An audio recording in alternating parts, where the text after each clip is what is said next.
Everybody, welcome to Lucas Live. It's my birthday. It's a party. Y'all hear the music? We celebrating today. It's a party in here. Y'all see my people around here? I don't know what these people are doing. I don't know, but they're here for the party because it's my birthday. I'm excited. Today is my 38th birthday. I was born July 9th, 1982, and today is a special day. I'm so excited to be doing this show here with you guys.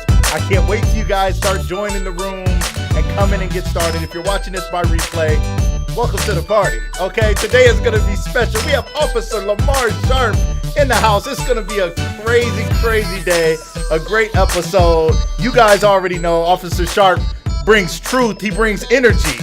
He brings it all, okay? We're going to talk about some real stuff. But first, we're going to party. Can y'all hear the music? Let's party a little bit together. Have some fun today. It's going to be great. What's up, David? What's up, Sharice? Beautiful wife, Corinne Marie Tyndale. Welcome to the show. Welcome to the party. Y'all see I'm at the club. Y'all didn't know? I can go live from anywhere, okay? So we out here. My people ain't moving, but that's okay. You know what I mean? They know where we're at. So having a great time today. So excited. Can't wait to bring Officer Lemar Sharpe to you guys. Wait till you guys hear what he has to talk about. We're going to talk about life, policing. We're going to talk about defunding the police. I'm going to ask him, can we just defund the police, my man? Can we just take all the money away from you gentlemen who are protecting and serving? We're going to talk about it today. Welcome to the party. Hey, Sharice. Hey, Tasha. Maurice, thank you. Rashad Polk, my man, thank you so much. Shout out to Rashad and the work he did with Officer Sharpe and the documentary he put out. I wish I had the documentary, Rashad. I could have been playing it on the show, my man. What's up? I should have hit you up. I know. You done took care of me. Welcome, everybody. Thank you for sharing this broadcast. I see you guys jumping in saying you shared it already. Make sure you share the broadcast today, ladies and gentlemen. We are going to have fun. Again, today is my 38th birthday. Start off with a little music. Start off with a little fun. Let's keep this party going today. We're going to have a great time. So thank you guys so much. So listen, ladies and gentlemen, what we're going to do today, not only do we have the amazing Lemar Sharpe on the show, and we're going to break it down. I mean, I don't usually prepare questions for the show. If you guys, I don't know if y'all know, but I just be flying off the top of the head. We're basically, you guys get to watch me have a conversation with somebody. And the same thing's going to happen today. But today, I have a couple questions that I wrote down. There's some things I got to ask this man, a black man, a police officer. I got some torn feelings, right? Like, I don't know how to deal with that, right? I don't know how I feel about the police as a black man, and then I see a black man in a blue uniform. I don't know what to do with that. But then I see the great things he's doing in the community, and I see him as different. But some people see me as a different black guy. I'm the safe black guy. So do I just see him as the safe, good black cop, and the rest of them are crazy? I don't know. But we're going to talk about it. Melvin Weatherspoon, welcome to the show. Miss Venus, welcome to the show. Keena, thank you for being here. Janelle, Gail, JJ Lilly, thank you guys. Mrs. Gloria Pope, thank you for being here. As always, my wonderful producer, Miss Amanda Jean Dukes, thank you for being here. Liana Katrine. Oh, Leanna, hey, how are you? Good to see you. Thank you so much. Not 38. Yes, I am 38. What's up, Mr. Lester Sanders? My good friend, Miss Sarah Ray, thank you guys so much for coming to the show. I can't keep up with all these comments, can't keep up with all this love. I thank you so much for everything. Should I take off on my birthday? Right, you should have a show about, Damon Thomas said, should I have a show about, should I take off on my birthday? Right, my wife was like, what are we doing? What do you want to do for your birthday? I was like, babe, I don't know, I got a show. I don't know, babe. So we did go to lunch, me, her, and the kids. We went out to Red Robin. Yum, and we had a good time. Me and the family, we went out there to Red Robin and had a good time. It was really good. We did lunch, right? But I got a show. I'm like, babe, I got a show. You know what I mean? She understands. This is what we do. Miss Debbie Big Rig, welcome to the show. Thank you guys so much. I see you guys coming in. I see people coming in from Periscope. I see people coming in Facebook, YouTube. Where you at? Let me know where I see where you're coming from. I see you guys. Thank you guys so much. And wherever you're at, share the broadcast, right? So you might be on YouTube. If you hit share on YouTube, you can send it to somebody as a text message. If you hit share on Facebook, you want to hit share to post, not share to watch party, not share to something weird. You could share it to a group if you have a group that you belong to that you think would benefit from it, but then go back and share it to your page for everybody on your page to see. Or if you already shared it to your page, now go share it to the group. Okay, so just hit the share, try it out, test it out. Maybe you've never done it. You're like, I don't know about this sharing stuff. I don't know if I really want to be sharing. I don't really know how this works. It works. You're not going to know unless you try it. I started a whole show just trying something. So, of course, it works. Jaleel Graham, welcome to the show, my friend. Great young man. Welcome. So glad to have you here today. Mr. Collins from Montana. Thank you so much. I don't want to say your name wrong, my man. I see your last name is Collins. I could read that part, couldn't see all of it, but I'm glad you're here. Mr. Marcus Lindsay, thank you so much for the birthday wishes and birthday love. So today, in honor of my birthday, first of all, we're celebrating all day. You guys know. If y'all didn't see the show yesterday, I had attorney Kyle Stone on, who is running for Stark County prosecutor. And at the end of the show, that brother tried to make me cry. And he got me. Just a little bit, okay? And not that I'm a man and I don't cry, okay? You guys know I lost my mom just 3 months ago. And I've been dealing with that. And today is tough, man. It's tough when you're dealing with that first something after a loss, right? So today is my first birthday after a loss. So it's tough. And yesterday was tough, and Kyle got me on the show, and after the show I had to, it was tough. And spent time with my wife and my family, and they showed me so much love. And then this morning I was laying in bed, and somebody said, keep smiling, keep shining. They wished me a happy birthday, and thank you to all the people who've wished me a happy birthday. They said, keep smiling, keep shining. And that reminded me of a song, a Dionne Warwick song with Stevie Wonder and others, and they say, that's what friends are for. And it's a song from the 80s. And that song always reminded me of my grandmother, my mother's mother. And to hear it now and think my mother's mother and my mother and her father are all together in heaven, hopefully looking down on me, and my family, it got me again this morning, y'all. So if you see I got a little bit of baggage under the eyes, it comes with grief sometimes. Sometimes you're in tears, sometimes you're hurting, and that's okay. So anybody out there who's grieving, man, woman, boy, or girl, it's okay, all right? But today is still a special day. I'm still celebrating. I'm still smiling. I know that's what my mom would want me to do, and she absolutely would be smiling and having a good time because that's who she was. She always greeted everybody with a smile. So shout out to Miss Vivian, Rosetta Tyndale. Love her forever. So I want you guys to know her name and know about her. Also today, I want to do something that's a little different for me. Now this is something I've seen other people do, and I was like, I don't know, is that cool or not? Can you do it or not? And I talked to other people, and they was like, you have to do this. So people have been asking me, hey Shamar, hey Sarah, hey Tasha, hey Christina. People have been asking me often, how do they donate to the show? How do they give to the show? How do they support this show? And people have donated and given. I told you, somebody asked me, what do you need? I said, I could use a new microphone. And they sent me what I needed to get the microphone. Somebody else asked me something else, and they said, what's your Cash App? How can I bless you? How can I support the show? So today, for my birthday, I'm going to put up my Cash App. So you guys, if you guys want to donate to the show, if you want to donate to me in celebration of my birthday, it's scrolling across the screen right there. $ Lucas Tyndale, just my name. $ Lucas Tyndale. If you want to give. If you don't give, get out of here. What are you doing here? If you don't support me financially, do you really support me? No, I'm just playing. No, you don't have to give. It's all good. It's all love. I appreciate it if you do, if you choose to, if you're watching it live or watching by replay, or you watch this replay a year from now, I want to send a couple dollars to that because I like what he's doing. And we know we have to support things in order for things to be able to continue to go. So thank you so much for everybody who has already done it. I've had so many people already today texting me, calling me, saying, what's your Cash App? How can I support you? So thank you so much. Amanda's putting it in the comments there on Facebook. My cousin Christina's putting it on there on Periscope. And I want to do something special today. Now, I have my great guest today doesn't know that I'm doing this, but I am going to donate some of the proceeds that you guys donate to Officer Lemar Sharpe and his Be a Better Me Foundation. And he has no idea. He's sitting backstage off camera right now, and he didn't know that I was about to do this. But you guys, my heart is to give. My kids know this. My wife knows this. I tell people all the time, when I was on one of my first dates with my wife, I said, when I grow up, I was 25. I see some Cash Apps coming through. I appreciate that.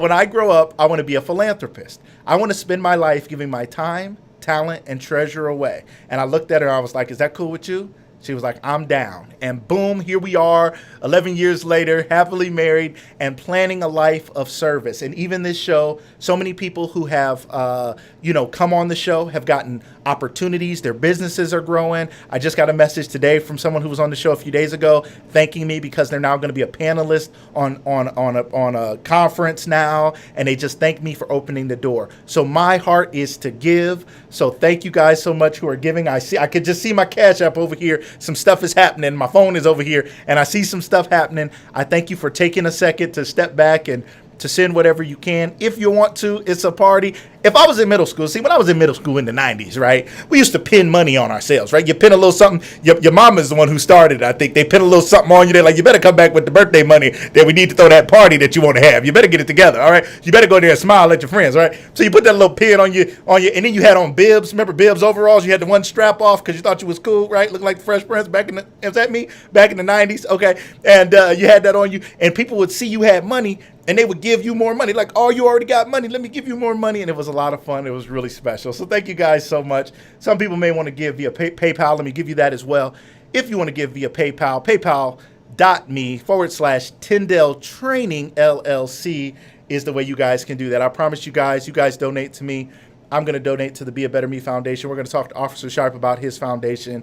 We're going to make sure that we support what he is doing. All right. I thank you guys. I see you guys in the comments. I missed y'all. Okay, I see y'all out here. All right. So thank you guys so much. I really appreciate it. Everybody, thank you guys. Money well spent, Officer Lemar Sharpe. That is absolutely right. You guys have been great. It's a party. It's a celebration. Did y'all hear the music? Let me play the music a little bit one more time. Did y'all hear we started with some music? Look at us. It's a party. I'm in the club. We got some stuff going on here. We got people in the background. They're not moving, but we partying. All right? We having a good time. All right? So we're having fun here today. Thank you guys so much. We really appreciate it. We're going to support also. Kyle Stone was on yesterday. You guys, ladies and gentlemen, we're going to support Kyle Stone as he gets ready, as he's running for Stark County Prosecutor. I promise you we're going to do more. We're going to have him on again, and we're going to raise some funds for him as well. We're going to be about service. We're going to be about giving. It's going to be a great time. I promise you we'll have him back on. I don't know, a marathon. Maybe somebody can sing, has some talent. Y'all got some stuff y'all can do. We'll bring you on the show, and we'll raise some funds to help Kyle Stone become Stark County Prosecutor. We want to support people in our community who are making a difference. We're really excited about it. Andre Robinson, thank you so much for being here. Keena, you was liking the music. I messed it up. Let me play that music a little bit for you. We're going to get Officer Sharpe on here. I promise you guys. You guys are great. You guys have been wonderful. Thank you guys so much. I done got a donation from somebody who I'm trying to donate to. Kyle Stone, what you doing? I done gave me a donation, brother. I'm trying to give money to you, my man. What are you doing? All right. We're going to see what's going to happen. If I send you back more than you sent me, don't say nothing. All right. So thank you guys so much. I'm so excited. The party is lit. It's on fire. We're making it happen. I'm in the club, on the show, having a great time on my birthday. Thank you guys for joining me. Thank you guys for the love. Thank you for the support. Thank you for the donations. Thank you for everything you guys have done. We appreciate it. Lucas Live is what it is because we have the livest audience. It's live because we have the livest audience. And if you're watching by replay, you're a part of the party as well. Thank you guys so much for being here. We appreciate it. We enjoy having you. And I can't delay this thing any longer, ladies and gentlemen. We got to get to it. Our guest today is very special. This guy is about his community. He's about people. He's a police officer. He's from the city of Akron. He has adopted the city of Canton as his own. And he has a podcast. He's a father. He has a lot to share with us today. I don't know. The show goes until 8 o'clock. If we go a little bit over and you got stuff to do, cancel your plans. Come on now. Share the broadcast so other people know and tell somebody I had to cancel my plans. I promise we're not going to go all night, but we may go over a little bit. I hope that's okay with you. We have a lot to talk about tonight. I want to welcome to the show the wonderful, great Mr. Officer Lemar Sharpe. Welcome to the show. What's happening? Whoa. I'm on here listening. The music's playing. I'm sitting over here, and I'm in the club. I'm trying to get to the VIP. So before we begin, listen, let's all say happy I love it. How do you got? See, I don't even have those kind of effects. What is going on? See, I wasn't ready. We having a party. Thank you for celebrating with me. It was when we booked you for the show. We talked about it being my birthday, and we're like, do I want to take my birthday off? And they said you were available. I said, let's go. Let's have this show. You were on. I told Kyle yesterday I had a napkin list of some people who I hope to be guests. Kyle was one of those people. You were one of those people who I said, I don't know if I'll ever have any other guests, but if I can get a few of these men and women who are making a difference in our community, it would mean everything to me to help them tell their stories, help them get their messages out there, and to show love and support for their businesses. So excited to have you here today. Hey, I'm excited to be here. Thank you. So let's get started, man. We got a lot to talk about, ladies and gentlemen. We got a lot to talk about with Officer Sharpe. We're going to talk up, down, sideways. We're going to talk about it all today. But let's jump right into policing. All right, you're a police officer, is that right? How long have you been a police officer, and what in the world were you thinking as a black man becoming a police officer? What are you doing? I ask myself that question every day. But I've been a police officer now for 20 years, Wow. and before I was a police officer, I used to work at Faircrest and SRCCC. Okay. So you've been there. You've been doing the corrections piece and doing all of that. Been a police officer for 20 years. So why go from something that is not as intense out there on the inside a building and policing inside of a situation to going out there, getting on the streets? What made you really think that this is something you want to do? And then you talk to young people. You're a person who talks to the youth. Help us understand your thoughts about young people getting to the police force. Is that something you still believe in and support? Is it something that you think they should do? Oh, absolutely. When I when I got that, I always say I didn't pick this profession. God placed this in my heart. He ordered my steps and said, you know what, this is what you're going to do. And I'm working at Faircrest and I'm making $9 an hour. Woo. $8.50. $8.50. I'm talking about. I loved that job. But that job was not paying all the bills. Yeah. Because I actually had to work 2 jobs because I wasn't making much. And so when I got the test, it was kind of like, man, no, I don't want to be the popo. No, I don't want to do it. It's not for me. And, just kind of one of those things. And it's just like I started really thinking about it. It was like, this is an opportunity to do something and do something different and do something, and change the game. Yeah. And that's what I came here and tried to do. I love it. I mean, that's a big thing as a black man in America, right? It's never been something that we've celebrated, the police, I would say. But it's definitely now with everything going on, there's even more scrutiny on the police department. So, I mean, help us understand, what does it feel like for you? You're black. You've always been black. You will always be black. Mm-hmm. And you're blue in that you're a part of the police force. What is it like being in both of those seats? It's really a challenge because when I first took this job, I was working, and just to see people that looked like me call me names because I was doing my job, or I get out the car and haven't even done anything before I could say hi, I was called Uncle Tom or a sellout. And I mean, it's like, that was rough. It was really rough for a second. And then too, working in a police department where there's 160 some police officers, and maybe, there may be like 15 to 20 black police officers. A lot of times you don't see people who look like you. So it's kind of like you got this and you got that, and then you're right here in the middle. And it's kind of like, man, what happens? What do you do? And how do you get through this? But the way I was raised, my mom, I had a good upbringing. We didn't have everything all the time, but my mom made sure she instilled, with my grandmother, my grandfather, they instilled a lot of great things in me. So therefore, I'm not one of those people that was going to come here and sway to fit in with a certain crowd. I just come here and I be me and let everything else take care of itself. I love it. I think that's important. So let's talk about you being you as a police officer, right? Mm-hmm. You definitely seem like a different kind of guy. Like the way you do the thing, it's like when somebody sees you, it's almost like, are you on duty? Are you hanging out with us? Or what is here? What's happening here? What is your take on how you should approach the community and what it should look like when we see you out there? You know what? My grandfather was a Mason. He built a lot of homes and businesses in Akron, Ohio. And he always told me, he was like, if you enjoy what you do, you'll never feel like you work a day in your life. And that's the thing, is like, everybody looking at me and like, oh, he out here clowning and having fun. I'm doing my job, but I love what I do and I make what I do fun. So it doesn't feel like work. That's incredible. Okay. So it doesn't feel like work, right? But I don't have to wear a gun. I've never had a job where I needed a gun and I might have wore like a vest, like a button up, like a suit vest. I didn't have to wear a bulletproof vest. You can't tell. It just doesn't feel like a job. And police officers put on a lot of weight, literally, right? The vest, the gun, the belt. That's a lot more weight than most of us understand. When y'all chasing people, you got a lot more weight on you than we think. But then the mental, emotional weight of that. What is that like to carry all of that weight into your job every day? It's just like, I played football, and Okay. that was the thing is we trained Hmm. to for game day. You did all of this training for game day. Yeah. So, and you may put on that uniform, and it may be a day where you could have no calls, and it could be a day where you have 30 calls. Mm. But it's always that one call Yeah. that could change your whole life. You either can that one call where you're not going home, or that one call, or that one call where in today's climate you could go to prison. That's Hmm.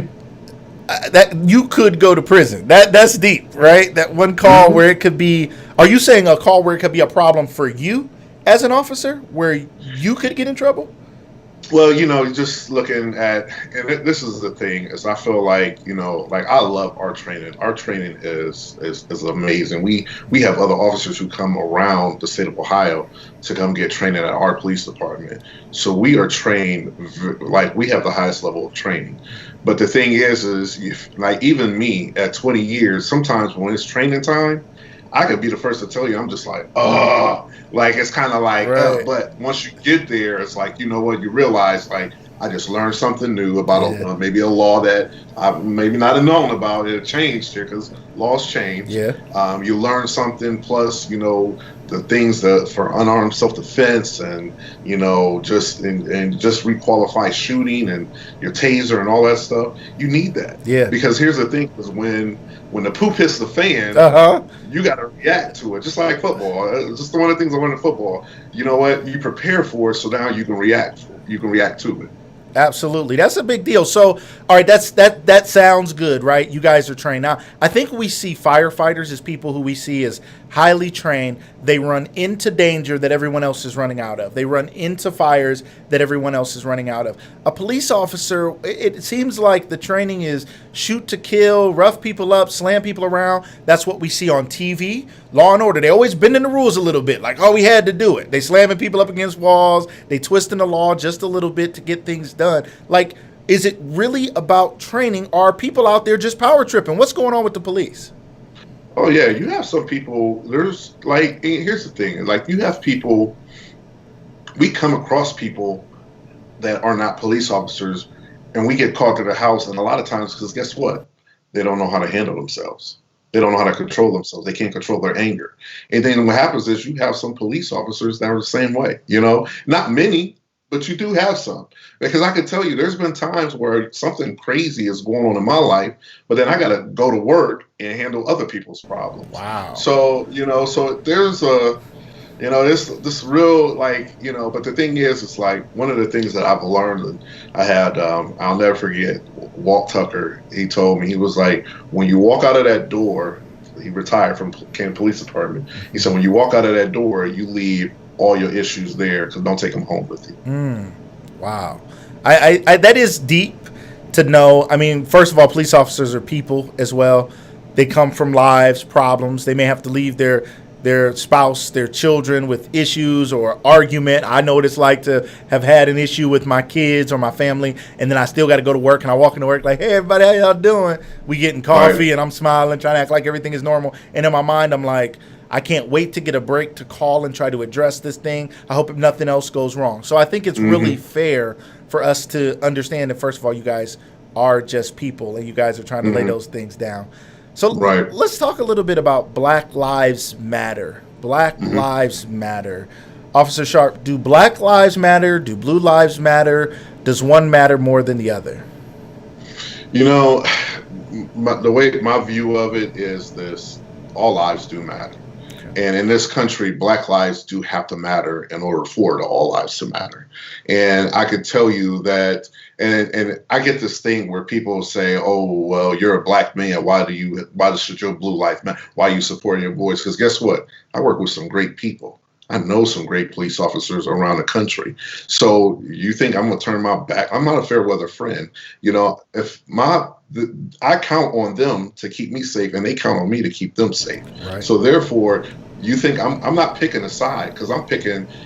God created us all equally. Yeah. So why should we put one above the other? But however, right now I feel like Black lives was a little bit behind the game, and we need to catch up so that all lives can matter. Okay. So when we talk about all lives mattering, it is a a topic that gets people upset, right? Because a lot of people do it to take away from the fact that Black Lives Matter, and it's like, well, if we say all animals' lives matter, and somebody got a problem with the Tiger King messing with the tigers, or there's something wrong with tigers, and somebody highlights tigers, right? We're not like, all animals matter, right? We're like, well, yeah, tigers matter. We're talking about it. My mom died of breast cancer. Well, breast cancer matters. Somebody come up to me talking about all cancers matter. I know that, but I will you're probably going to catch me at the breast cancer march and supporting that more than other things, simply because it's affected my life so deeply. And when it comes to Black Lives Mattering, they haven't. Historically, they have not mattered. It was not set up that way.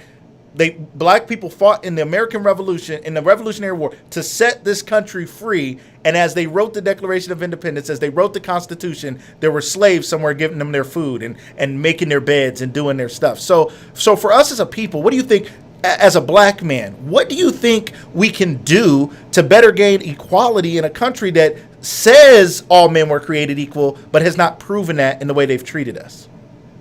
Well, right now, I feel like the country's eyes are open. Yeah. I think their eyes are open. I think you have people of different nationalities are seeing like, yo, like this is crazy. Their lives should matter just as much as anybody else's. So, I feel like the attention is there now. And I think too, a lot of this, it weeds out some of the people who are still living with a racist mindset. But I'm also seeing people who are noticing it and changing their heart and their ways. Like, yo, I never realized that I may have had this privilege per se, and they want to change their mindsets and say, you know what, I'm on board with this movement. Right.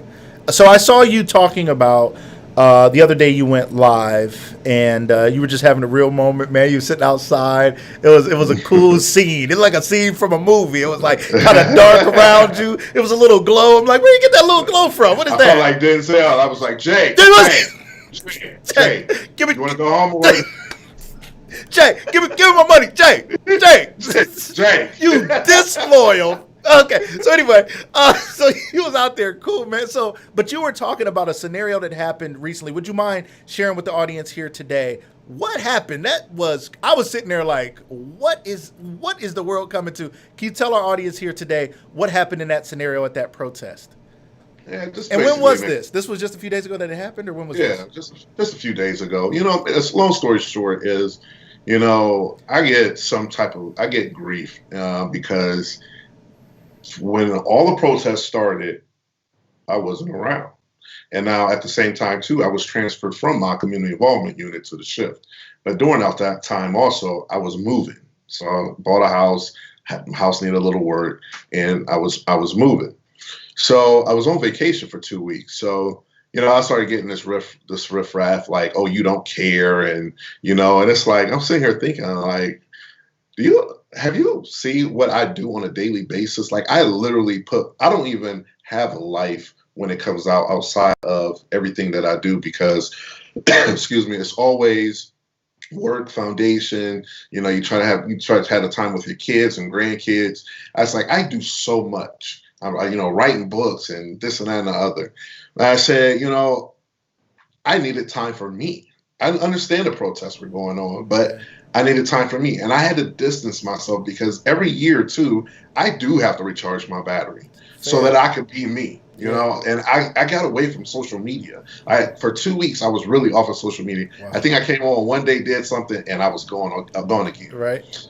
But long story short, a young lady decided to go in on me, and she was yelling Black Lives Matter and and all this other stuff and defund the police, and she just she took an opportunity to have a photo op right there with me in it, and I'm sitting there thinking like, listen, I'm the one that can make you famous. You don't want to do that because I feel like at times I got people who genuinely just love me and fight my bulldogs, and they will go in on you. Right. And it is what it is. So, but she came over and she was yelling Black Lives Matter. And now this lady, this was a white lady, correct? It's a white lady. Yes, yelling Black Lives Matter at a black man. Okay, continue. Okay. So yeah, so I can already tell because I'm an energy person. I saw her energy because like apparently she just got a ticket because they were driving in the street for the protest. Officers was on the microphone like, "Yo, you need to move." They got a ticket for impeding traffic, whatever. I could see her coming, and she was on a mission. And I saw her, and I just stood there and I let her have it. And then she's like, "Black Lives Matter," and I said, "I got a question. Does my Black life matter?"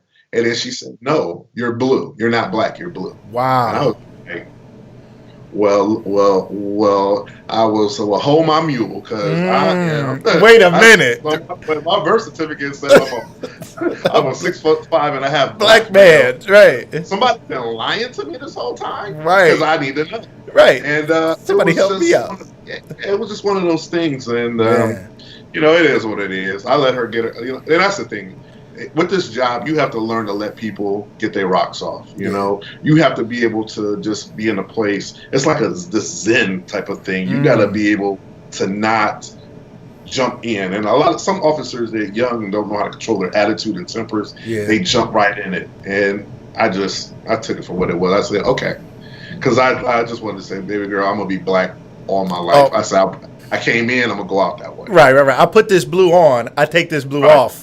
I wear this skin. I can't change it no matter where I go. And exactly. that was deep. I mean, I remember listening to you share that. I was like, a white woman came up to you telling you Black Lives Matter, but not your black life because you wear a blue uniform. To me, that is privilege at its finest. I have the privilege of deciphering what's what. Absolutely. And here's the thing, too. And, I'm kind of at the point, I'm like, so while you out here yelling all Black Lives Matter, why don't you change your chant to some Black Lives Matter? Because apparently my Black life doesn't mean a thing to you. So if you're going to chant some Black Lives Matter. Wow. The Black lives I choose to matter. These three Black lives over here, my friend right here matters. Exactly. Wow, we have a question from one of our audience members. If you guys have questions, feel free to throw your questions in the comments. We'll get to as many questions as we can. We may not get to all of them. No disrespect. We'll do the best we can. Damon Thomas says, have you ever had to check or question a white police officer for what you thought was misconduct? Have you ever been in that position? Absolutely. Wow. We don't hear those stories. Tell us his name, his badge number. No, I'm just playing. What is the man's name? No, but just help us understand. You've been there. I don't think we know these stories. We need to know about that. Yeah, and that's the thing. It's like you have to do that. And if I lost my temper, if I came in and say I was having a bad day and I flew up the handle, I don't care what color officer you are, I expect them to check me as well. And that's just accountability. I've been taught accountability all my life. So I have to be accountable. But, I've had to. It almost caused a fist fight, too. Wow. And that's what we would assume. Like, let's talk about the power of the badge, okay? What happens, and you can tell us from your personal experience, and then you can maybe reflect on people who you've seen.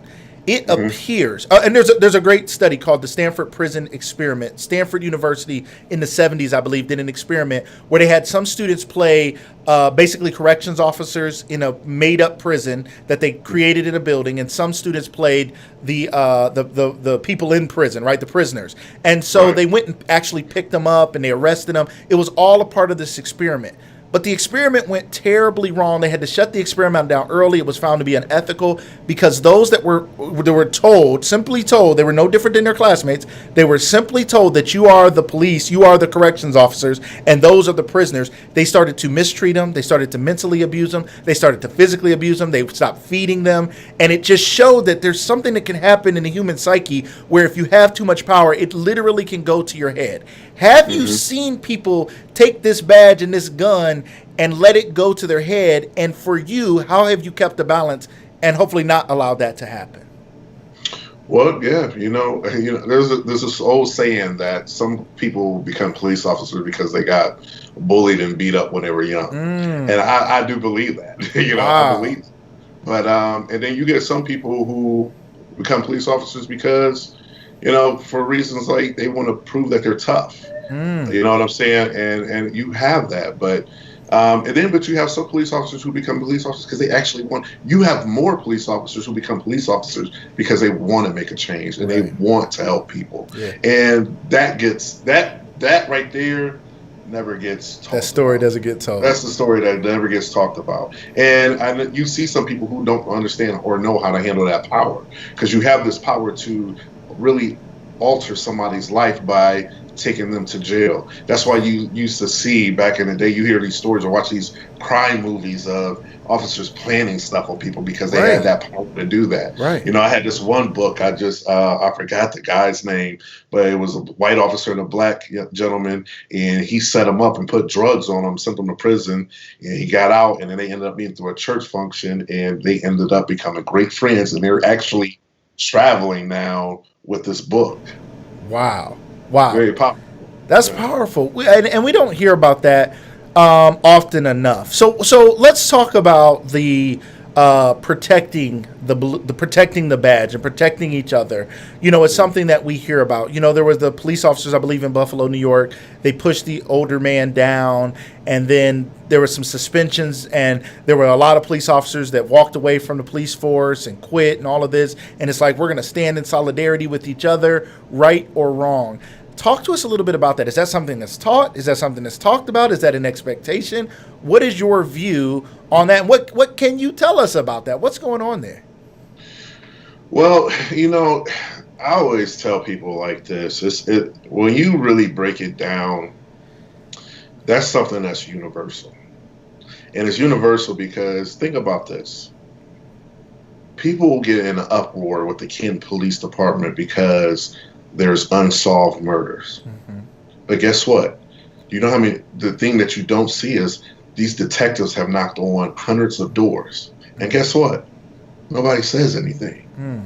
And it's just like that with different cliques and different groups. And you have had that. But I think now, the way with our department, the way that we're trying to bring, the way that we actually cipher through people that are actually coming to apply for this job, we have these tests now that are weeding character, like your character. If you don't have character or compassion, you know, to take this job, to do this job, we don't want you. That's good. And yeah, and our test, we've looked at it and changed our whole test process. And so, you know, that's the thing too, is like now it's more, like I said, it's accountability. Yeah. And I feel more than ever, there has to be accountability across the board. Yeah. There has to be accountability in the police departments. Mm-hmm. There needs to be accountability in the neighborhoods. Because, you know, my thing is this. My daughter was shot in a drive-by. I didn't know that. Yeah. Wow. Yeah, my daughter was shot in a drive-by. And I can tell you this, like, it was that part of me as a dad, and anybody that knows me, they know that, you know, I'm out looking, and I'm out knocking on some doors, and I want some answers. Yeah. But it's still, even as Officer Sharpe, nobody wanted to talk. Nobody wanted to talk. And so, you know, and that's what it is. So, you know, it just has to be accountability across the board. Right. I'm sorry to hear about your daughter. I never knew that. And you were a police officer at the time. Yes. Yep. I was a police officer. That was what, 3 years ago. Wow. That's tough. I mean, that has to be difficult. As somebody who protects and serves the community, and then have something happen to your child, is like, how was I not able to protect her? Which, of course, we know with our children, we can't always be there. We can't always protect them. And even if we are there, that doesn't mean we could have stopped that bullet. But your daughter's okay, right? Yeah, she's okay. She's luckily, and both of my daughters was there, and actually, and you know, I have, you know, I know you're talking about Rashad and my documentary. Yeah.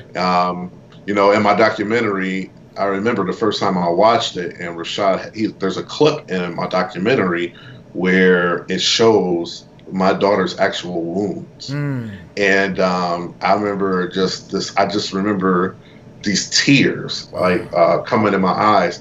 I remember the first time I watched it. Rashad is he's the man, right? He is. Nothing like it, man. I keep telling him, I was like, brother, when you get big, please don't forget me. Right, please. And I said, please don't forget me.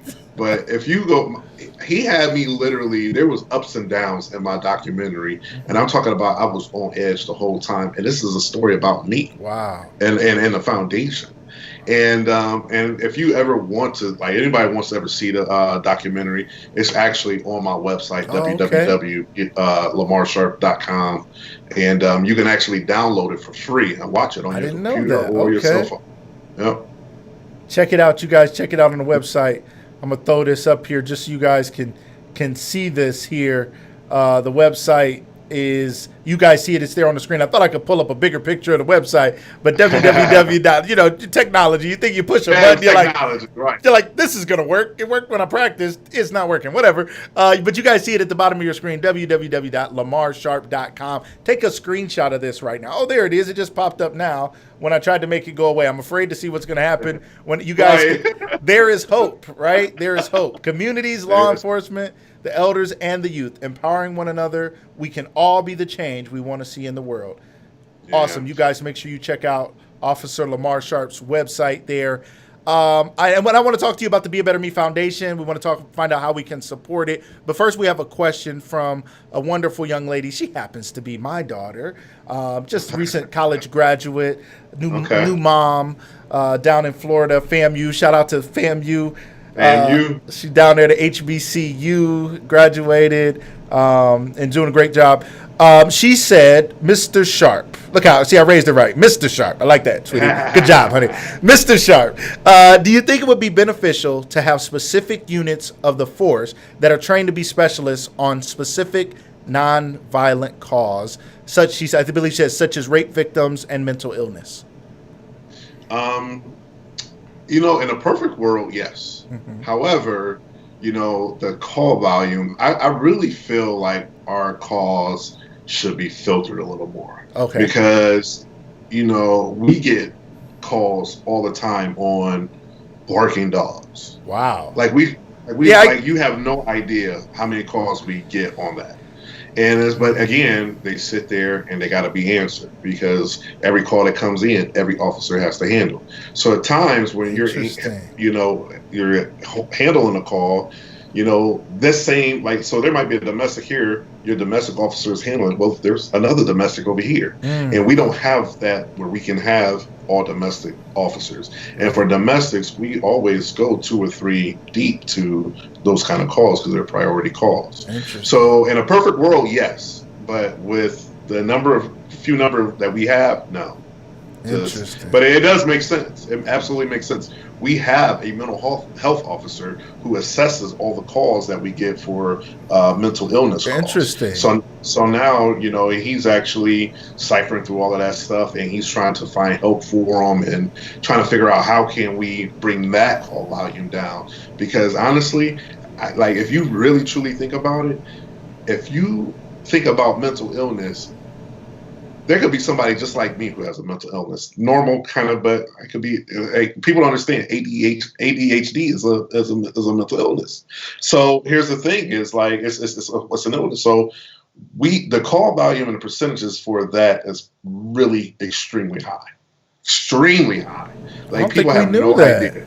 Yeah, extremely high. I don't think we had any idea. I think as we hear calls to defund the police, we think about that, and we think about averting the dollars maybe to something else. Because I don't know about defunding. Me and my wife had this conversation for hours. Honey, shout out to my wife about what does that look like. Because I was saying, well, if they fully defund, as in take away a police force in a community, I was like, you don't have to have a police department for people to decide I'm the new sheriff in town. There will always be people who choose to police an area, and it will start with the community people. Somebody who thinks they're important enough, or strong enough, or got enough guns will say, you know what, I'm going to make sure we safe on this street. And somebody else, I'll say we're safe over here. Then somebody will say, actually, I think we need to vote on who's going to be really in charge of this. I want to call me the sheriff in town. And pretty soon you end up with a police force. I just don't see it throughout all of history. Somebody was policing what was going on. So defunding police, what are your thoughts on that? And when you hear people say that, do you think we don't fully understand what that might mean?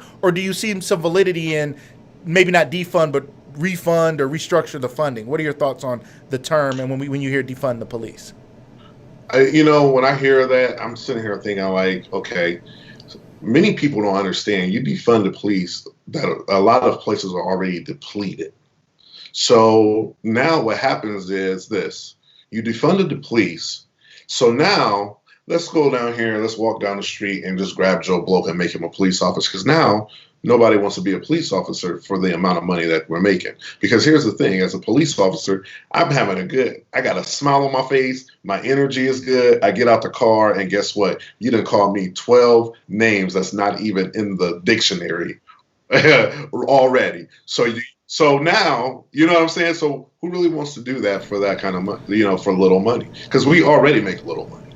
So now your searches and the qualified candidates that you get aren't that good now. So guess what? The problem that a lot of people see is now it's a huge problem now. Yeah. Because you have people who are not qualified to be police officers to be here and they're police officers now. Right. So do I believe in restructuring? Absolutely.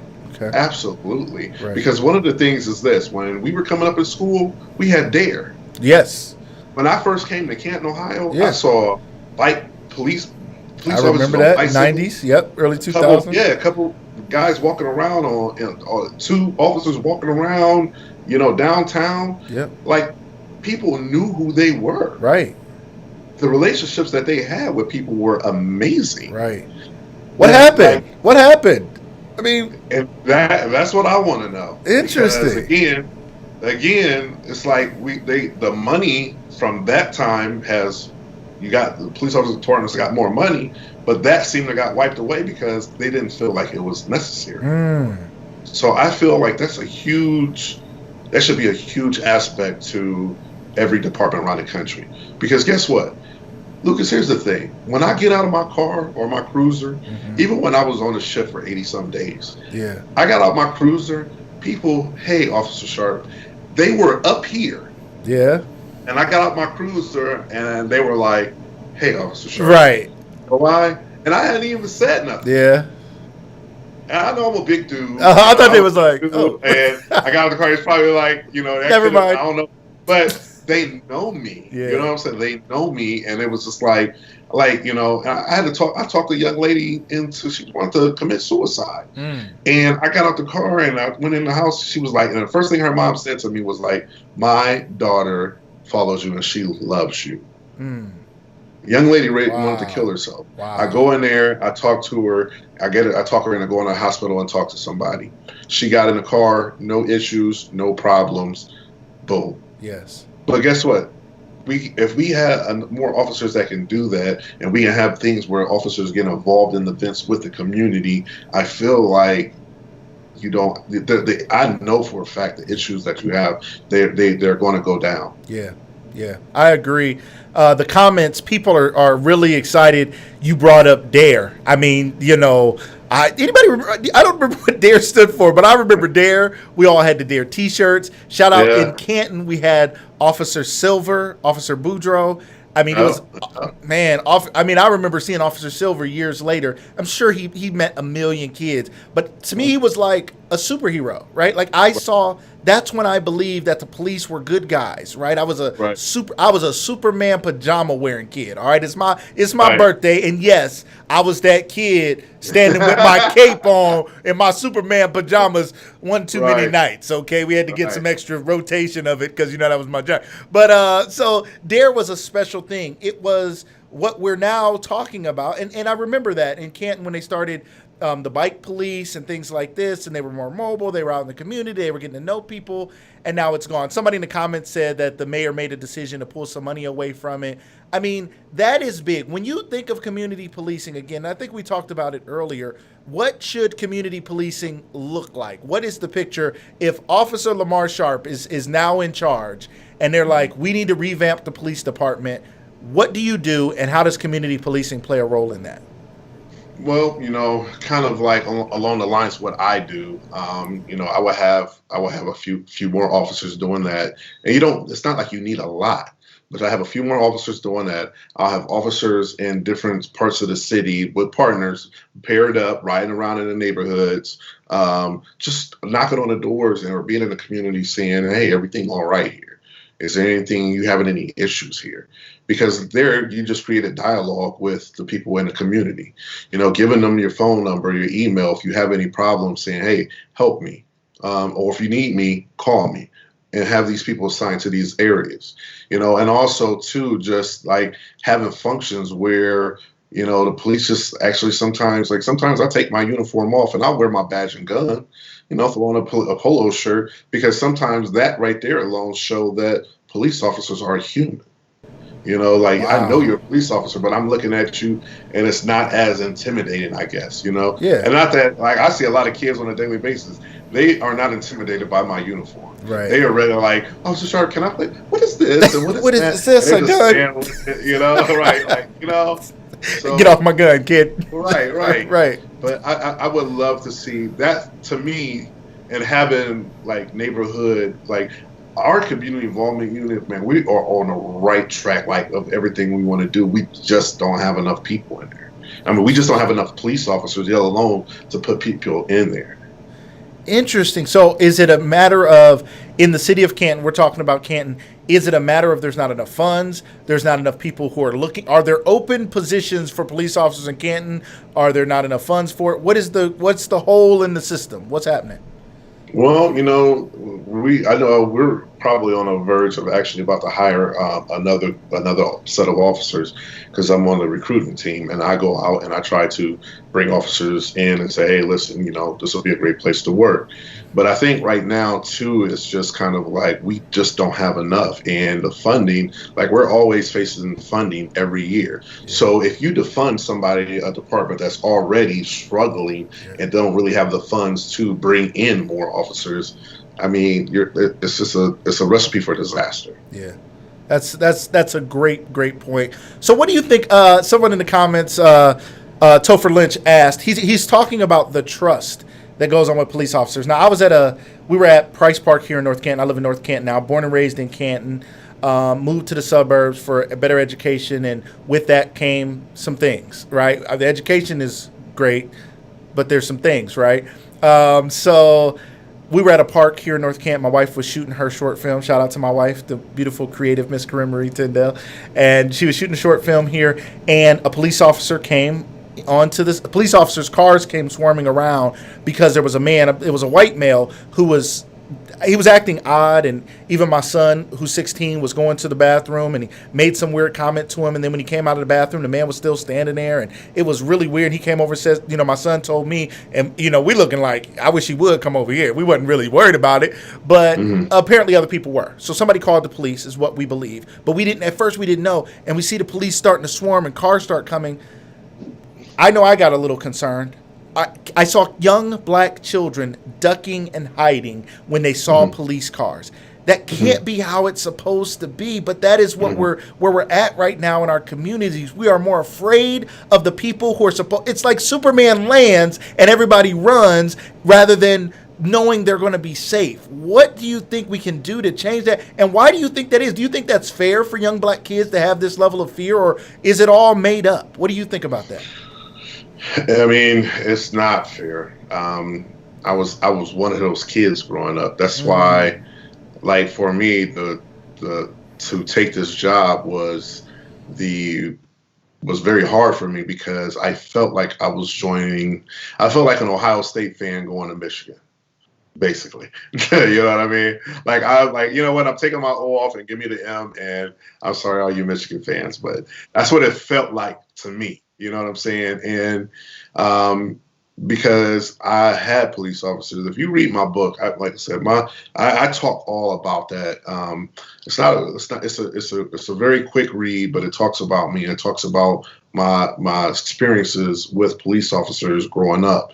And I wasn't a bad kid, but I was a kid that got thrown on the hood of a police car because I fit the description of somebody that they were looking for, and I've never ever in my life been in trouble, and it was traumatic for me. And but I think too, on the flip side, because what I feel, all I wanted was, when I was little, is for a police officer to get out of their cruiser and come introduce themselves and say hi to me. or toss the football with me, or throw my baseball. I mean, we are throwing a baseball up in the air, catching it by myself. All I wanted was for one of them to maybe say, "Come over and throw the ball with me a little bit in between calls." So, knowing that's what I wanted as a youth, that's what I do now. I drive by, I see a kid playing out in the yard by themselves. Guess what? Officer Sharp getting out, and I'm about to go over there and go talk to him and throw the ball around. Wow. Because the dialogue and what the kids tell you is amazing. Right. And I know that's what I wanted, and you can see the smile on their face. I have officers now who work in these zones, and they be like, "Man, I have to keep stuff in my car because kids come running up to my cruiser thinking it's you." Wow. And then they just and they start talking, and they building. I'm watching other officers build relationships with some of the kids I've been dealing with for years. Just I'm known, and it's an amazing thing. That's like so much power in community policing that, and I think it's just one of those things where sometimes people's egos feel like we got to be out here rough and stuff. Listen, I tell you like this. I played at the University of Kansas, and we were always trained is that you were the toughest, being a linebacker, when you walk into the room, you're the toughest dude in the room. Right. That's how your mindset had to be. Right. Like, that's like Ray Lewis. You got to be the toughest dude in the room. Right. But when I walk into the community or I go anywhere, anything I do outside of that was football. When I walk into a place, I don't have to prove my toughness to anybody. Right. People looking for me to like, "Oh, that big dude, like he could go." I'm like, I don't need to go. Right. Because guess what? I'm about to talk to you and I'm about to show you respect, and you don't give me that same respect back. Yes. Boom. I love it. There's a quote.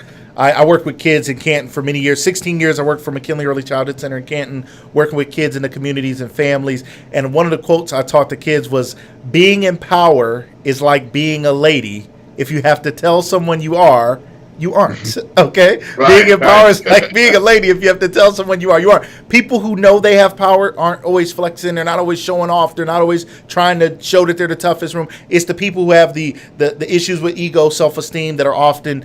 it's fascinating. You said were bullied as a child, and they like, "I'm gonna get this badge, I'm gonna get this gun, I'm gonna be back. We're gonna see what's up now." And they ain't even policing the people who was bullying them, and now they're bullying people who don't deserve it. So that's a problem. That's a problem. Vicious cycle, yes. Right. So you said some things that I want to talk about, and then I want us to talk about your podcast, your book, your foundation. I want to know everything about you. We want to know how to connect. We want to know how to support. We want to know how to buy.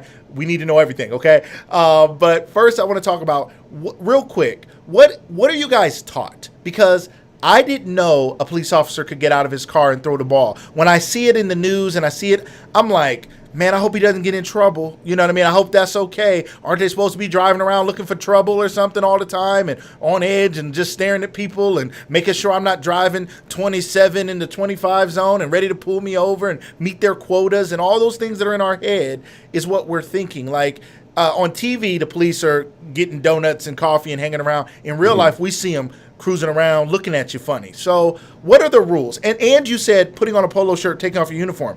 How often can you do that? Is that always allowed? What are you taught about that would lead a person going into the police force to believe that the idea of community policing is actually accepted and maybe even something that's promoted? What do they teach you?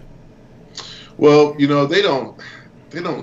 they teach you the things that you need to do, like the laws. You learn the laws, you learn how to be able to handle yourself. Because here's the thing, with training, a lot of times, I want to hold this note too, because I want you to hold this, because I always talk about, anytime I get an opportunity, I always want to talk about videos. Okay. And video clips. Okay. And how those things are. You don't want to end up on the bad side of that, because there's been officers beginning to fight and they're getting their butts kicked. Okay. And then somebody pulls out their phone, and when they pull out their phone, that officer then got back into the fight. So now guess what it looks like? It looks like that officer is just beating this person up. Right. But you didn't see the whole clip. Like, I'm not one to, like, when I see these little clips, you get no response from me. I want to see now that George Floyd, I didn't need to see much of that to know that was it was all wrong. But I just feel like too, They teach us how to go out in the community and serve the community. They don't tell you that you can't get out your car and do this and that. Long as you can answer your calls, that's fine. Because here's the thing, and a lot of times with a lot of officers, especially on the days or the afternoons and midnights, it's very hard for those officers to get out of their cars and actually interact. Because guess what? Because we're short of police officers, they're going here to here to here to here to here. And a lot of times too, what you want to do is when you get that brief moment, sometimes you just want to kind of hide from everybody. You know what I'm saying? You don't want to be out tossing a football. You don't want to be out talking to anybody. Sometimes you're thirsty and you don't want to go in the store because you don't want to talk. You just want to just kind of like bring it down. Wow. You know what I mean? You want to bring it down.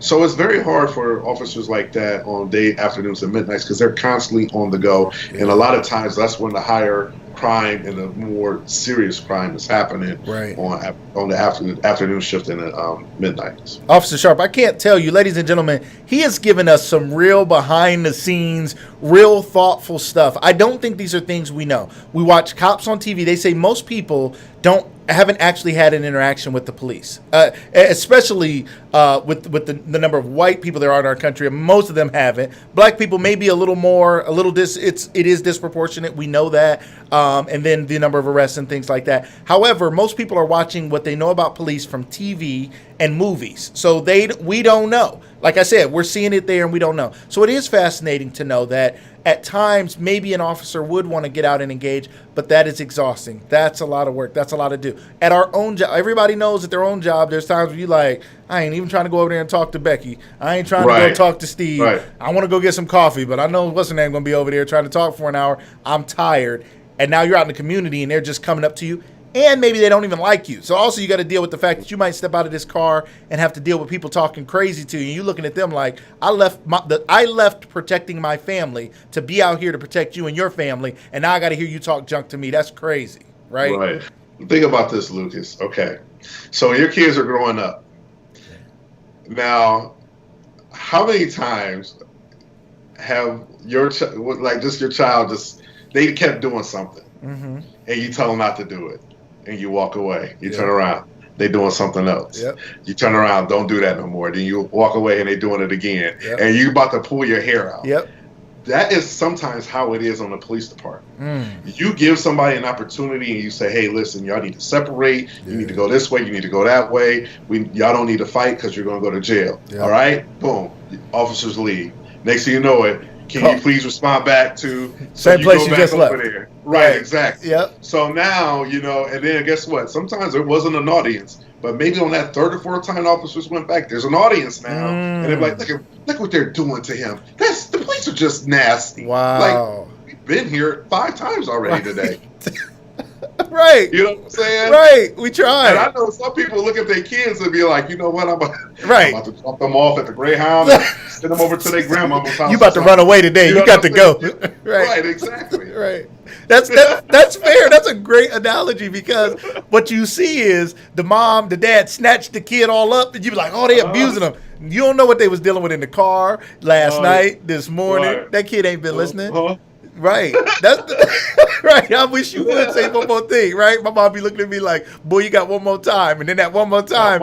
No, you got one more again. You got one more again to do some. One more again to do it again. Stupid. One more again to ask me if you're going to get something from this store. I told you before we came in here, don't you look at nothing. Don't you ask for nothing. Don't you touch nothing. Right. Close your eyes. Close your eyes. Hold up to this basket. That's right. Lemar Sharpe said, what am I supposed to do? Oh, I love it. I love it. We have one more question I want to get to. We have some other questions. I'm sorry, everybody. I didn't get to all your questions.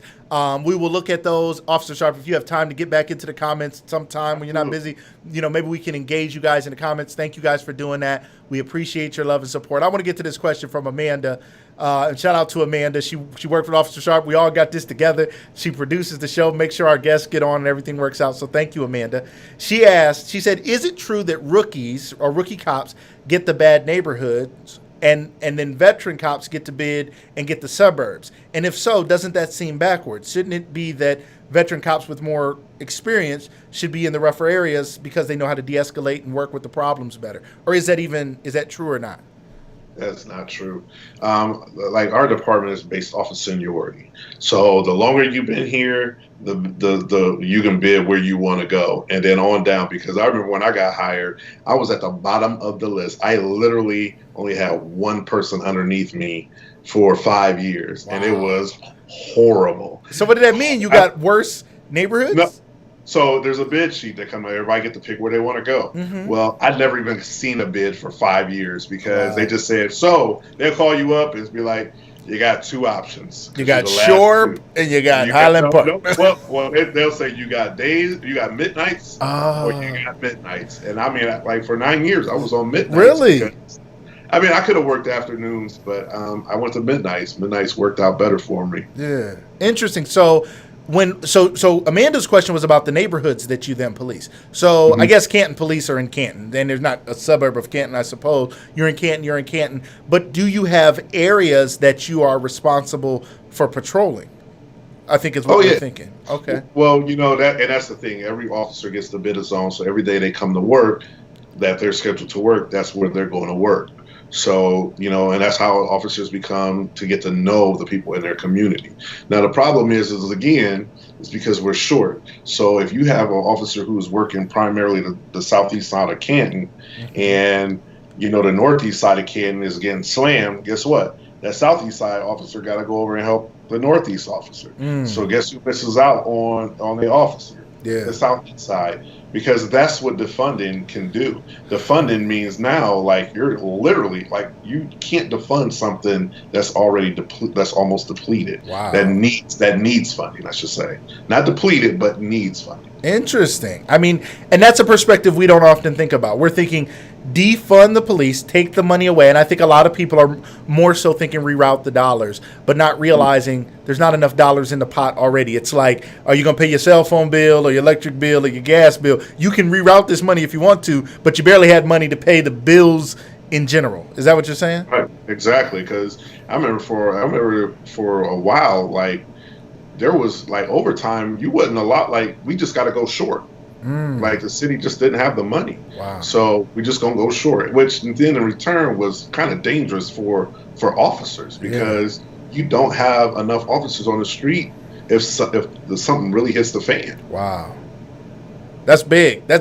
I mean, that's a big deal, and that's a great perspective. I see. Shout out to Bree Pickens in here. Grateful for your perspective.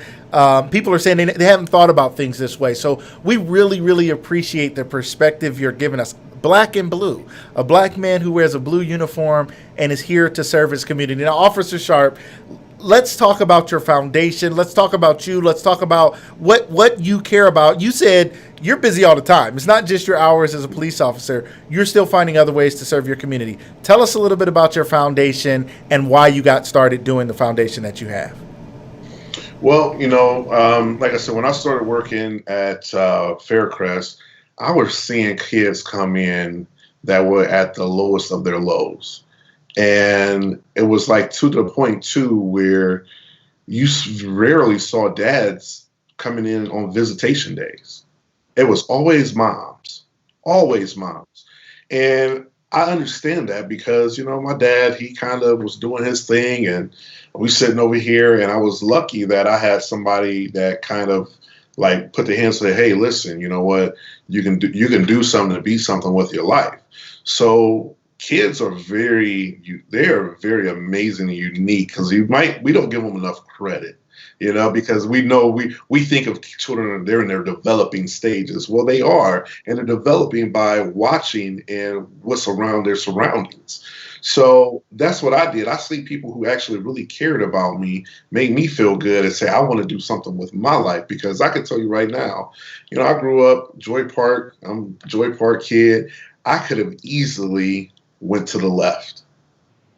And I'm not gonna say I was a perfect kid where there was some things that you know, Uh huh. I had those moments, Right. but I was I had people who cared about me enough to keep me on that right track, so I was able to take off and do amazing things in my life. Yeah. And kind of like what I see now too, because when I mentor a lot of kids, it's a lot of times it's just mom. It's like, where's dad at? Right, Where, right. and not all cases, Yeah, but in some cases, it's kind of like, where is dad? yeah. And you see in these kids, they're just like, they cling to, like, I have my VP.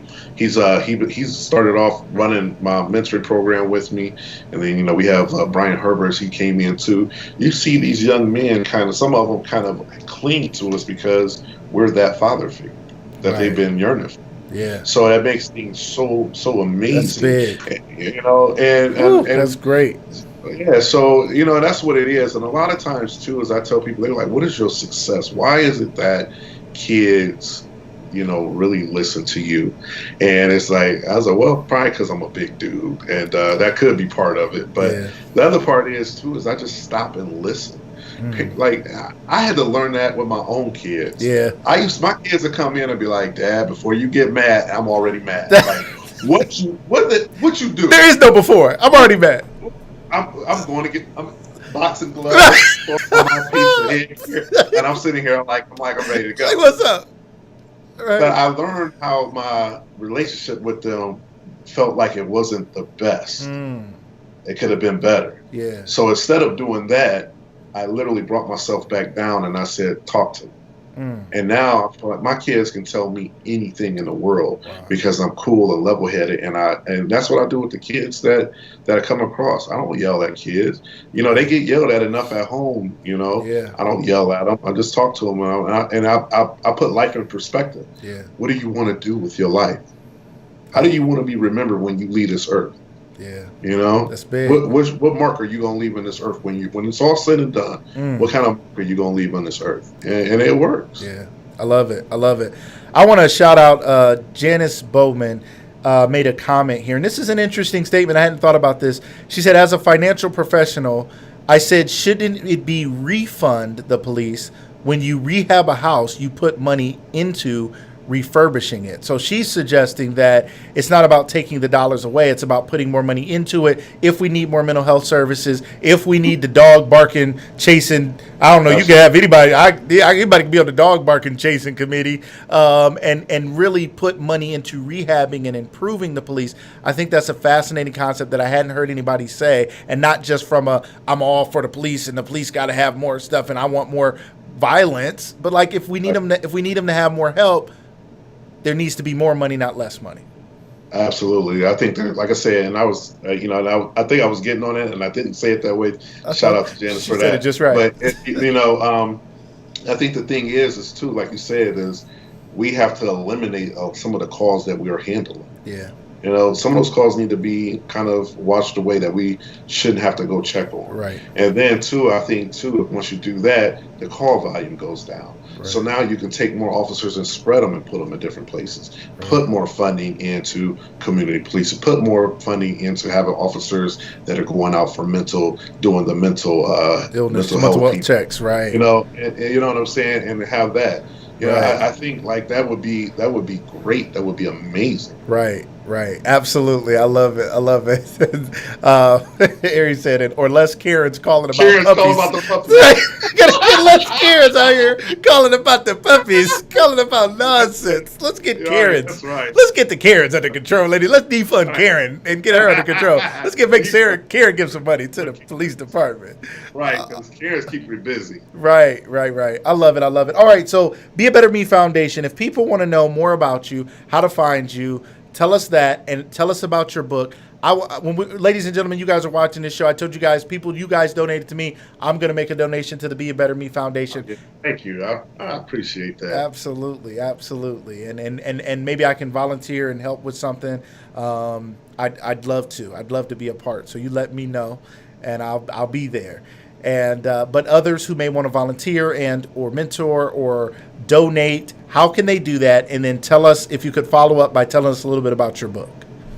Right. So if anybody wants to make a donation, they can go to www.beabetterme.org. We're in a transition now where we're going to actually be, like that building that you see behind me, we're actually going to be moving from there here this month. So we're going to be in a new location, and we can use all the help we can get, because A lot of kids aren't going to be going to school, so we want to be able to help the parents out. We want to help the parents out because I know there's some parents sitting over there. They're probably having cocktail hours after every classroom session because they can't remember calculus or fractions. They're losing it. Right. And the thing is, too, is like, I just love it because we have our high school kids who have like a 3.45 or over. And think about this, Lucas. You have kids from North Canton, kids from Jackson, Kansas, whatever. And you have kids here in Kansas City. And how else are they ever going to meet each other? Wow. They're never probably going to ever meet each other. You're right. And a lot of times, too, in some situations, some of these kids that don't get help, the way that they're going to meet is not going to be in a great way. Wow. So we have kids who are coming together and meeting each other, and you're seeing our kids connect with these other kids that they may have never met. Some of these kids play sports. They have other functions going on. You see the kids that come in from tutoring want to go and hang out and see these kids and go support them in their sports or their music plays or anything like that. Yeah. Beautiful. And on top of that, we put money in the high school kids' pockets. Wow. Hire jobs? Is that what's happening? What are you doing? So we bring our kids in. They have to, so the way that we do it, they have to volunteer a certain amount of hours for a year. So then once they volunteer those hours, then we pay them when we pay them well. Awesome. That's more than that $850 you was making. No, we don't need to worry about that. It's okay.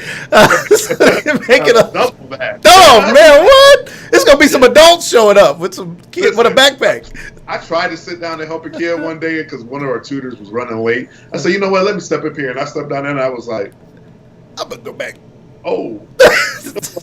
He'll be here in 1 second. I'll just wait for him. Right. I can't multiply in fractions. I'll mess that kid up. Right.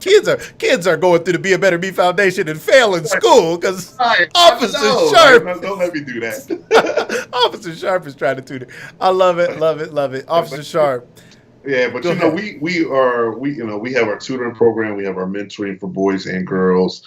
We're getting ready. We're going to start gearing up. Once we find out what school is going to do. We're going to do the book bags. Still give book bags away. Won't be our big party like we're used to, jump houses and stuff. But something where kids can still get book bags. I've always want to try to give out underwear, socks. Stuff like that, because I can tell you, my grandma used to always say, "Don't go out the house with holy underwear because you may end up in a hospital." That's what my mom always said. Here thinking like, man, these on underwear I got that's clean, so I got to wear them. You might get in a car accident or something. That's what my mom always said. Exactly. Yeah. I'll be like, I'll come up and be like, "Hey, don't take my pants off. Leave them on. Don't tell my mom. Don't tell my mom." And pass back out. I know my leg is broke. Leave my leg alone. I love it. Right. My mom said that all the time. Yeah, but one of our things now, we just got our logo trademark, and we've had a few departments that are actually inquiring about how can we get our officers and get your program so that we can do that with kids in our community. So that's going to be something that's going to happen in the future. Shout out to my team. We go through team members and you try to get it so you get to the right place. And right now I'm so proud of our team. They work so hard and they're amazing. And there's just people who care about this community. Right. And I love it. Yes, absolutely. Love it. Thank you so much. Officer Sharpe. Man, what a pleasure, what a privilege to have you on my show. This was a big one for us. We put extra time into the graphics. We put extra time into what we was doing. We said we got Officer Lemar Sharpe coming on Lucas Live. We got to roll out the red carpet. And I know you're a simple guy. I know you don't ask for all the fanfare, but what you're doing in our community is the kind of thing we read about, we see about, and we hope for. And it matters. So thank you so much for what you're doing. Thank you for having me on. Thank you. I love the show. I love it. Thank you. We'll collaborate more. I look forward to it. Your podcast comes on. When can we catch your podcast? How can we see it? How can we hear it? How can we support it? So we are the B set of the Tyndall show, Lucas live show. We are the B set. So so we're on No, Wednesdays, he's every not. Wednesdays, 7 p.m. Uh-huh.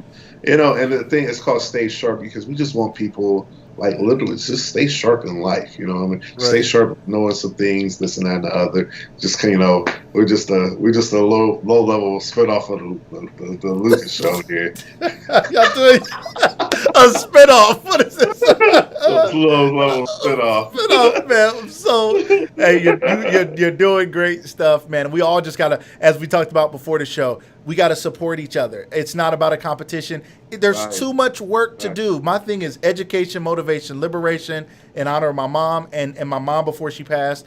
She said she had more to do. She didn't want to die because she felt she had more to do. Now I live my life by that motto. I have more to do. And there's more to do than I can do. So the fact that you're doing your thing too, and Rashad is doing his thing, and Lester's doing his thing, and my wife and all these wonderful people on the broadcast today and in the audience are doing their thing and doing their part. That's what it takes a village. That African proverb says it takes a village to raise a child. But if they don't, they'll burn it down to feel its warmth.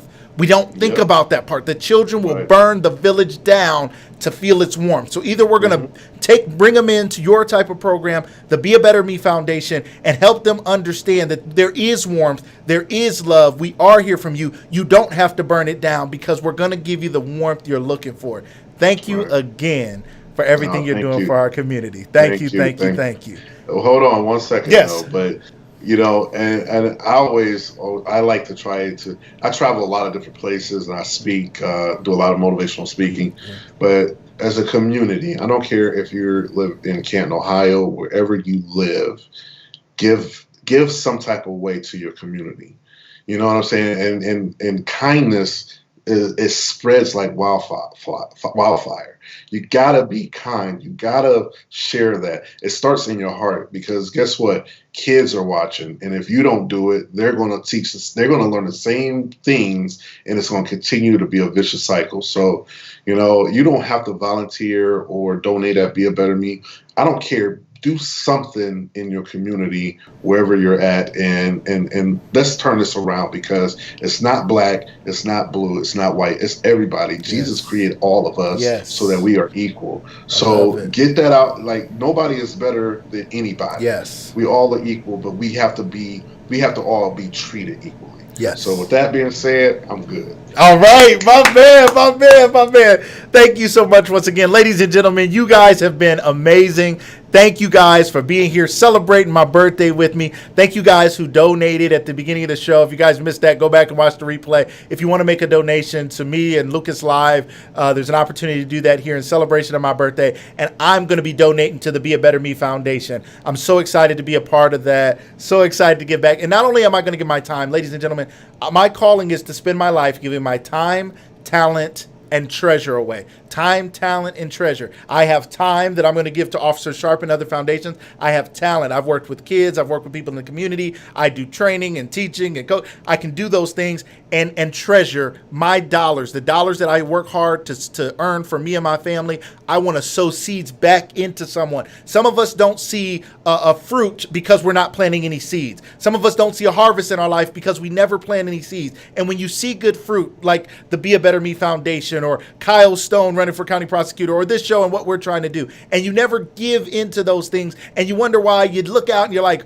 when is my time? When am I going to launch my thing? When is this going to happen and that going to work out for me? It's not going to work out until you start planting seeds. I promise I'm going to spend my life giving my time, talent, and treasure away. My goal is to give more money away than I've made in my life, that my life will be about giving.